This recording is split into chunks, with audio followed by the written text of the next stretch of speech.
அடுத்தது 3வது அத்தியாயம் கர்மயோகத்தினுடைய விஷய சுருக்கம். இப்போது இந்த அத்தியாயத்திலேயே நம்ம 43 ஸ்லோகத்துக்கு பெருமாள் என்னெல்லாம் சொல்லி கொடுத்தார், அர்ஜுனனுக்கு என்ன சந்தேகம்லாம் வந்தது அப்படின்லாம் நம்ம பார்த்துட்டே வந்தோம். இதில் இந்த அத்தியாயத்தில் அர்ஜுனன் என்ன கேட்டாருது பெருமாள்கிட்ட, கர்மங்களை செய்து மேலே ஒருவர் அடுத்தடுத்து என்ன செய்யணும், அதில் சிறப்பான எண்ண ஓட்டங்கள், அதில் சிறப்பான விஷயங்கள் அப்படின்னு கர்மாவை செய்கிறதுல சிறப்பாக நம்ம நாளுக்கு நாள் இல்லை வாரத்துக்கு வாரம் அப்படி மேலே ஆகிறது எப்படியோ அப்படி இருக்கும்பொழுது எதுக்கு எனக்கு என்ன ஞானம் கிடைக்காதுன்னு யோசிக்கிறோம் அப்படின்ற ஞானம் கிடைக்காதுன்னு யோசிக்கலை. பெருமாள் என்ன சொல்கிறார், கர்மம் செய்கிறத காட்டிலும் ஞானம் மேலானது அப்படின்னு ஒரு வார்த்தை சொல்லி கொடுத்த உடனே அர்ஜுனனுக்கு என்ன ஒரு சந்தேகம் வருதுன்னா, கர்மத்தை காட்டிலும் ஞானம் பெறுவது சிறப்பதுன்னு சொன்னால் என்னை ஏன் நீ கர்மாவை செய்ய சொல்கிற, நான் ஞானம் வேணும்னு சொல்லி காட்டில் போய் தவம் பண்ணுறதுக்கே போகணுன்னோ ஏன் இப்படி சொல்லித்தர அப்படின்னு அர்ஜுனனுக்கு மறுபடியும் பெரிய சந்தேகம் வருது. அப்போ அதுக்கு பெருமாள் என்ன சொல்கிறார், ஞானம் சிறப்பானது தான், ஆனால் அந்த ஞானம் பெறுவதற்கும் கர்மாதான் அடிப்படை. அதற்கு அந்த ஞானம் பெறுவதற்கு உண்டான வேலைகளை தினமும் என்ன பண்ணோம், மாறாமல் செய்ய வேண்டும். அடுத்தடுத்து என்ன இருக்குது, இப்போ என்ன செய்யணும் அப்படின்னு பார்த்துட்டே இருக்கணும். எல்லா கர்மாவையும் விடாது செய்தாதான் இந்த கர்மா செய்யறதுனால கிடைக்கக்கூடிய ஞானம் மேலானதுன்னு புரிய வரும். இப்படி அர்ஜுனன் பகவானை பார்த்து கேட்ட உடனே கர்மயோகத்திற்கும் ஞான யோகத்திற்கும் அதிகாரிகள் வேறு வேறு. எல்லாராலையும் கர்மா செய்யறதுக்கு தகுதி இருக்காது, எல்லாராலையும் ஞானம் பெறுவதற்காக தவம் செய்வதற்கு காட்டிற்கு செல்வதற்கு இயலாது. இது வேறு மாதிரி இருக்கிற மக்களுக்கு பயனாகும். அதாவது ஞான யோகம் பெறுவது என்பது வேறு சில மக்களுக்காக பயனாகும். ஆனால் கர்மாவை செய்வது எல்லாருக்கும் தேவையானது. ஞானம் பெறுவதாயினும் முதல்ல என்ன பண்ணணும், அதற்குண்டான கர்மாவை விடாது செய்ய வேண்டும். ஆனால் கர்மா மட்டுமே செய்துன்னு இருந்தாலே இறுதியில் ஞானம் பெருக்கும். அதுக்கப்புறம் என்ன பண்ணலாம், சரணாதி பண்ணலாம், மோட்சம் போகலாம் அப்படின்னு பெருமாள் சொல்கிறார். இது என்ன இப்படி சொல்லித்தர, இதுக்கு அது வேறு அதிகாரி, அதுக்கு வேறு அதிகாரி, எல்லாருக்கும் எல்லாமே செய்ய முடியாது அப்படின்னு சொல்லித்தரியே, என்னது அது அப்படின்னு உடனே பெருமாள் என்ன சொல்கிறார், மறுபடியும் சொல்கிறார், ஆத்ம ஞானம் இல்லாதவனுக்கு ஆத்ம ஞானத்துக்கு உண்டான சாதகம்தான் என்னது, கர்மா. அதனால் கர்மாவின் அவசியத்தை என்ன பண்ணோம், நிச்சயமாக கூற வேண்டும். ஆத்ம ஞானம் இல்லாதவனுக்கு ஆத்ம ஞானத்திற்கு சாதகமாகத்தான், அதாவது ஆத்ம ஞானமே இல்லை. ஆத்மானது என்ன, சரீரம் வேறு ஜீவன் வேறு. சரீரம் அப்பப்போ பழசாச்சுன்னா விட்டுட்டு போயிடலாம். ஆனால் ஜீவன் எப்போவுமே பழசாகாது. அது ஞானமயமானது, ஒளிமயமானது. அதற்கு எல்லா விதமான தகுதிகளும் எங்கேயும் எப்பொழுதும் எல்லா வேகத்திலும் செல்லக்கூடிய வாய்ப்புகள் அதுக்கு உண்டு. அதனால் இந்த சரீரம் வேறு ஜீவன் வேறு. ஜீவனுக்கு அந்தர்யாமியாக இருக்கிற பெருமான் தான் இது பண்ணுற எல்லா வேலையும் ஒரு பேசிவ் ஸ்பெக்டேட்டராக நின்று பார்த்துன்னு இருக்காரு. அதனால் ஆத்ம ஞானம் இல்லாதவனுக்குத்தான் ஆத்ம ஞானத்திற்கு சாதகமாக அது ஒரு சாதனம். இட் இஸ் ஒரு டூல் டு அட்டைன் அப்படின்னு பெருமாள் சொல்லித்தரார். இது ஒரு சாதனம், ஒரு உபகரணம், ஒரு ஸ்க்ரூ டிரைவர், கட்டிங் பிளேயர் அப்படிலாம் சொல்கிறோமில்ல, அதுபோல் ஒரு உபகரணமாக கர்மயோகத்தின் அவசியத்தை சொல்லிக் கொடுக்குறார். கர்மா செய்தாதான் ஆத்ம ஞானம் பற்றின ஒரு விஷயமே அப்படி ஒன்று இருக்குதுன்னு விளங்கும். எல்லா கர்மாவையும் எவேடு பண்ணுறது, எதை செய்யறதுக்கும் தயாராக இல்லை அப்படின்னா அங்கே என்ன கிடைக்காது, ஆத்ம ஞானம் கிடைப்பதற்கு நாள் எடுக்கும். அதனால் ஆத்ம ஞானம் எய்தியவனுக்கு கர்மம் அனாவசியம்தான். இருந்தாலும் கர்மாவை விடாது செய்ய வேண்டும். செய்யக்கூடிய அத்தனை கர்மாவும் என்ன பண்ண, பகவத் அர்ப்பணமாக செய்தல். அதில் ஒரு ஈடுபாடு இல்லை. ஈஸ்வர அர்ப்பணமாக செய்யக்கூடிய கர்மாவை செய்ய துவங்கினால் அது என்ன பண்ணும், அது எப்படி செய்யணும்னு கேட்டால் லோக சங்கிரகம். இப்போ நம்ம ஏதோ ஒரு வேலை செய்கிறோம், இது பகவானுக்கு பிரீத்தி, அப்புறம் இதில் இந்த மாதிரி ஒரு செய்தியெல்லாம் நம்ம செய்கிறோம், இல்லாட்டி போனால் இந்த மாதிரி கர்மாவெல்லாம் செய்கிறோம் அப்படின்னா அந்த கர்மா செய்வது லோக சங்கிரகம், சமுதாயத்தில் உள்ளவர்களுக்கு அது பயனுள்ளதாக அமையும். ஒரு சின்ன உதாரணம் சொல்கிறான் அப்படின்னு கேட்டால், ஒருத்தர் ஒரு சின்ன பிரின்சிபல் வச்சுக்கிறார். ஒரு மாதத்தில் 10 நாளைக்கு வெளியில் போய் எங்கேயான அந்த மரம் இருக்கிற ஏரியாவிலெல்லாம் போய் ஒரு மரக்கன்று 10 மரக்கன்று வாங்கி வச்சுக்கிறது. 2 நாளைக்கு ஒரு தடவை அங்கங்கே போய் ஒரு மண் வெட்டி ஒரு குடம் ஜலம் எல்லாத்தையும் எடுத்துன்னு போய் அதை தோண்டி ஒரு இடத்துல நட்டுட்டு வருது. அப்புறம் வந்து இன்னும் 2 நாள் கழித்து போய் அதுக்கு எல்லாம் ஒரு துளி துளியாக ஜலம் கொட்டின்னு வருது. அங்கே பக்கத்தில் இருக்கிறவாள்கிட்ட சொல்லிட்டு வருது, நான் அடுத்த வாரம் தான் வருவேன், அதுக்குள்ளே 2 நாளைக்கு இதுக்கு ஜலம் கொட்டுங்கன்னு சொல்கிறேன். இதனால் அந்த 10 மரக்கன்று நடுறானே ஒரு மாதத்தில், அந்த மனுஷனுக்கு என்ன பயன் இருக்கும்? அடிப்படையில் ஒரு பயனும் இல்லை. இது அவன் வீட்டு வாசலில் நட்டாலும் ஏதும் பிரயோஜனம் உண்டு, அவன் வீட்டு வாசலில் செய்கிறதில்ல. இது ஒரு பொது இடத்துல எங்கே இது மாதிரி ஒரு மரம் நட்டு வச்சா அந்த இடத்துல நாள்பட அது பெருசாக வளர்ந்து நிழல் தரும். இல்லாட்டி போனால் அந்த இடத்துல நல்ல மழை பெய்யறதுக்கு மரம் எவ்வளவுக்கு எவ்வளோ வளர்க்குறோமோ அதற்களவு மழை பெய்யும். அது மாதிரி சமுதாயத்துக்கு என்விரான்மெண்டல் பொல்யூஷனை குறைக்கும் அப்படின்னு சொல்லி யோசனை பண்ணி இதெல்லாம் செய்கிறானோ அது எதற்கு? இது வந்து ஒரு முயற்சி தான். அதற்கு நிறைய பரிசிரமப்படணும். ஒரு ஃபாரஸ்ட் டிபார்ட்மெண்ட்டுக்கு போய் அதுபோல் நல்லா தழைத்து வளரக்கூடிய மரக்கன்றுகளை வாங்கி கொள்ள வேண்டும். மரக்கன்றுகளை வாங்கின பிறகு அதுக்கு ஒரு சரியான இடம் பார்த்து அதை நட்டு வைக்கணும். அதுக்கு ஒரு வாரத்துக்கு 2 நாளைக்கு போய், வாரத்தில் 2 நாளைக்கு போய் அதுக்கு ஜலம் குத்திட்டு வரணும். அப்படின்னா இந்த ஒரு முயற்சி எதன் அடிப்படையில்? லோக சங்கிரகத்துக்காக தான். இது ஒரு கர்மா தான். இந்த கர்மாவுக்கு என்ன பண்ணோம்? இது பகவத் அர்ப்பணம்.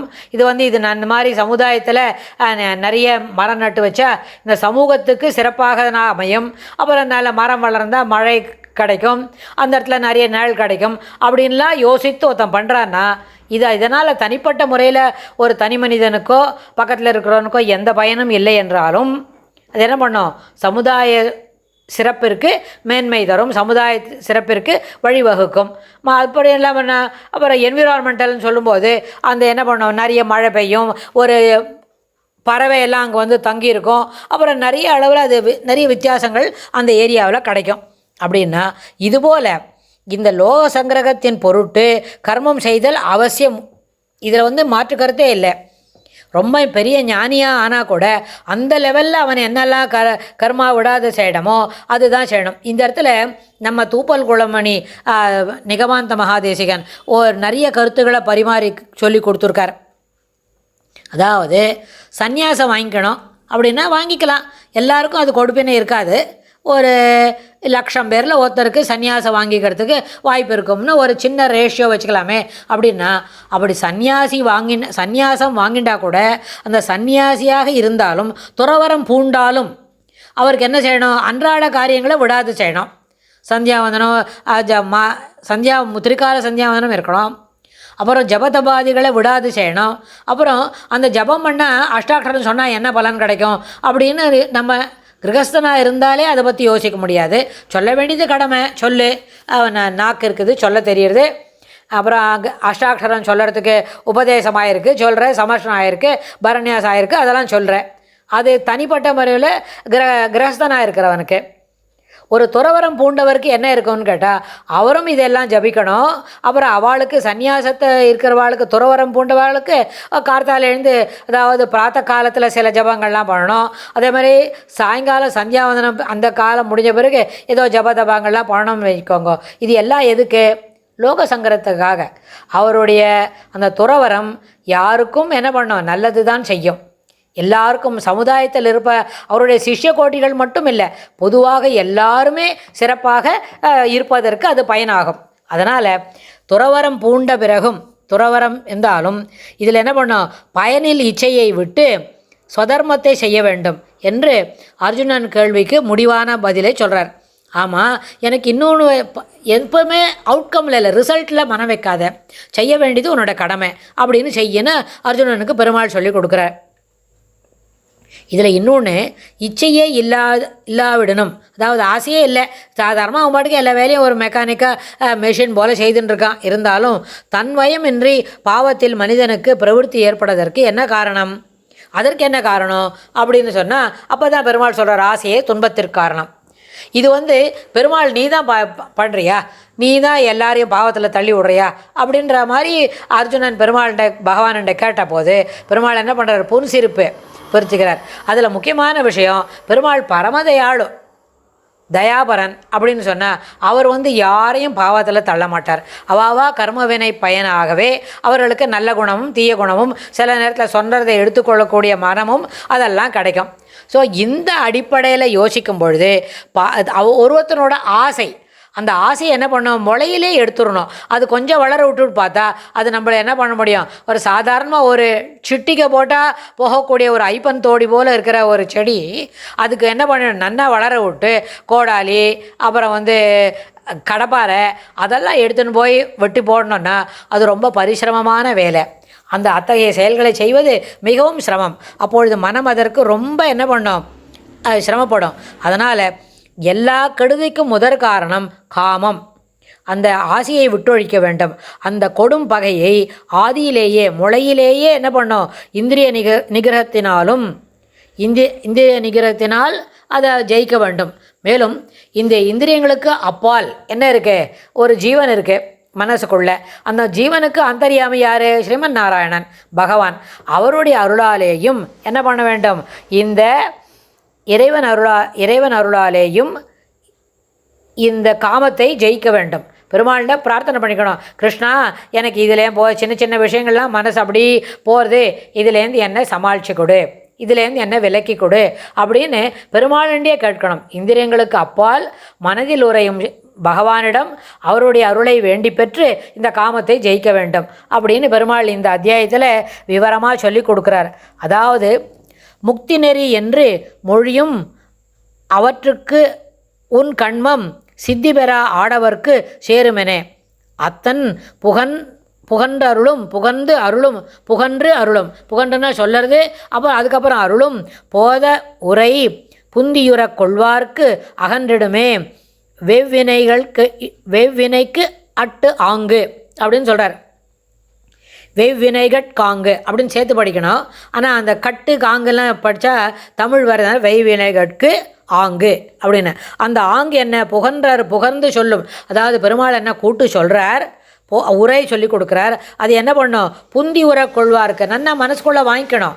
அதை போற்றி உகப்பதும் புந்தியில் உகப்பதும் என்னது, பெரியவாளோட குணாதிசயங்களே நம்ம தான் சொல்லணும். எங்கள் ஆச்சாரியர் இவ்வளோ சிறப்பானவர், இதெல்லாம் செய்வார் அப்படின்னு நம்ம சொல்கிறோம் இல்லையா. எப்போவும் தேசிகரை பற்றி யோசித்துக்கிறோம். நம்ம என்ன பண்ணோம், தூப்பல் குலமணி நம்மளுக்கு பெரிய வரப்பிரசாதம், நம்ம ஆச்சாரியர் அப்படி தான் அப்படின்னு வரிசையாக அந்த வழியில் இருக்கவாளெல்லாம் போற்றி உகப்பதும் புந்தியில் என்ன பண்ணுறோம் அப்படின்னா மனதில் நிறுத்தி கொண்ட பிறகு என்ன செய்யணும், அப்படி கொள்வார்க்கு புந்தியில் கொள்வார்க்கு அகன்றிடுமே. என்னது, அங்கே எந்த தீங்கு இருந்தாலும் இந்த ஆசையை வெறுத்து ஒதுக்க வேண்டும் அப்படின்ற அந்த மனம் என்ன பண்ணும், மிகவும் உறுதியுடன் செயல்படுவதற்கு வழிவகுக்கும். அதனால் குருவின் அருள் அத்தியாவசியம். அதுக்கு மேலே அந்த இந்திரியங்களுக்கு இல்லை, நம்ம ஜீவனுக்கு அந்தரியாமையாக இருக்காளே, இந்திரியங்களுக்கு அப்பால் இருக்காரே ஒருத்தர், பரம்பொருள், அவருடைய அருளும் இன்றியமையாதது அப்படின்னு பெருமாள் இந்த அத்தியாயத்தில் அர்ஜுனனுக்கு சொல்லி கொடுக்குறார். நமக்கும் அது அத்தனையும் பொருந்தும். அதனால் இந்த அத்தியாயத்தை இதோடு நிறுத்திக்கலாம். அடுத்த அத்தியாயத்தில் பெருமாள் இன்னும் என்னெல்லாம் சொல்லித்தரார் பின்னாடின்னு நம்ம பார்க்கலாம். ஸ்ரீகிருஷ்ணாய துப்யம் நமஹ इति श्रीमद्भगवद्गीतासु उपनिषत्सु ब्रह्मविद्यायां योगशास्त्रे श्रीकृष्णार्जुनसंवादे कर्मयोगो नाम तृतीयोऽध्यायः.